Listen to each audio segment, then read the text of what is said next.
तरीके से यूएस ने अपने पायलट्स को निकाल लिया। आपको पता है कि ईरानियंस ने ये क्लेम किया था कि उन्होंने शूट डाउन कर दिए यूएस के प्लेन्स, एक F-15 भी शूट डाउन कर दिया था, उसके अलावा हेलीकॉप्टर्स भी उनके डैमेज हुए। तो धीरे धीरे कि हो सकता है, दो को तो पहले रेस्क्यू कर ही लिया था, एक और को। ये दूसरी स्टोरी ये है दोस्तों, मैं सवाल, ईरान की सरजमीन पे ये लोग गए हैं फिजिकली वहां पे और पायलट्स को रेस्क्यू करने के लिए।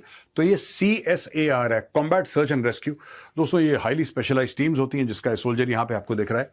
These are highly specialised teams. और combat search and rescue essentially क्या होता है कि कॉम्बैट एनवायरनमेंट में या कोई टीम है जो खो गई वहां पे, या कोई कुछ ऐसा हो गया जहां पे कि यूएस के मिलिट्री वाले लोग वहां पे फंसे पड़े हैं कहीं पे, दुश्मन से घिरे हुए, उनको फिर ये CSAR एक्टिवेट होता है। और सुनने में आया है कि CSAR को एक्टिवेट कर दिया है। फिर ये लोग एक्शन में आए और उन लोगों ने अपना काम किया। यहां पे BBC ईरान के, क्योंकि ईरान बहुत बड़ा मुल्क है, बहुत बड़ा देश है, ज्योग्राफिकली इट्स मैसिव, ईरान बहुत बड़ा है। तो ये जहाज बॉर्डर के इलाके में नहीं था, ये कहीं ईरान के अंदर था। Must have ejected obviously, and after ejecting he's gone down somewhere। तो इस पायलट ने अपनी लोकेशन बताई है इनसाइड ईरान, ईरान के कहीं दूर अंदर जाके ये टीम ऑपरेट कर रही है। बांटना शुरू कर दिया सबको, अवार्ड्स अनाउंस कर दिए हैं कि तुम जाओ पकड़ो उस पायलट को, पकड़ के लाओ। और कोई भी ऐसा मिल जाएगा, किसी यूएस सर्विसमैन को ये पकड़ लेते हैं। तो वो ईरान की कोशिश यहां पे रहेगी। और कहते हैं कि लड़ाई शुरू होने से पहले, जहां पे इनको एक्सपेक्टेड है कि यहां पे इनका एयर डिफेंस थोड़ा सा तगड़ा है और हमारे एयरक्राफ्ट यहां से जाएंगे, तो उस एरिया में, उस एरिया के आसपास ये CSAR वाले पहले ही डिप्लॉय हो जाते हैं कि अगर अपने बंदे को निकालना है, so we should be prepared to go in and bring out our chap.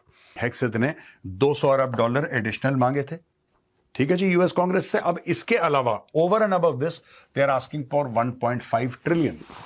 अब ये 1.5 ट्रिलियन बहुत बड़ा अमाउंट है। इनफैक्ट यूएस का जो एनुअल बजट है डिफेंस का सिर्फ, वो तकरीबन 900 अरब है।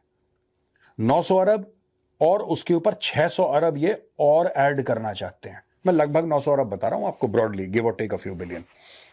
1.5 ट्रिलियन अभी आएगा कहां से? ये दिमाग देखिए इनका, दिमाग देख लीजिए ट्रंप और उसकी एडमिनिस्ट्रेशन का। नन ऑफ माई बिजनेस, इनको जितना पैसा है। क्लाइमेट चेंज, जिसको डोनाल्ड ट्रंप कहता है climate change is a hoax, he thinks it is. House जरूरी नहीं है भाई, हाउसिंग जो एक आम आदमी के लिए आपको घर बनाना है वो जरूरी नहीं है।